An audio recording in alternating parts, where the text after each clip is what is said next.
Hello everyone, అందరికీ happy new year.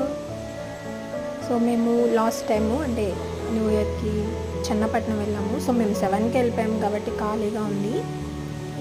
So మీకు చెన్నపట్నం అంటే ఐడియా ఉంది కదా, చెన్నైని చెన్నపట్నం అంటారు, బట్ ఇక్కడ మొత్తం ఆంధ్ర ఫుడ్డే ఉంటుంది.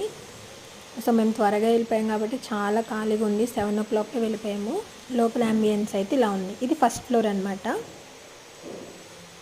సో ఇదేమో ఫుడ్ మెనూలో కొంచెం నాకు ప్రైజెస్ కొంచెం ఎక్కువ అనిపించాయి, బట్ నేను కొన్ని టేస్ట్ చేశాను, అవి అయితే చాలా బాగున్నాయి. సో ఇది బంగ్లా చికెన్, మీరు వెళ్తే కనుక మస్ట్ ట్రై డిష్ ఇది. అండ్ ఇదైతే చాలా స్వీట్గా ఉంది, ప్లీజ్ ఎవరు ఆర్డర్ చేసుకోకండి. అండ్ ఇదైతే సూపర్. అండ్ ఇంకొక ఫిష్ కూడా చెప్పాము, ఇది కరకరా ఫిష్ అంట. సో పైన క్రిస్పీగా వస్తుంది అన్నారు కానీ క్రిస్పీగా ఏం లేదు, కానీ టేస్ట్ అయితే చాలా బాగుంది.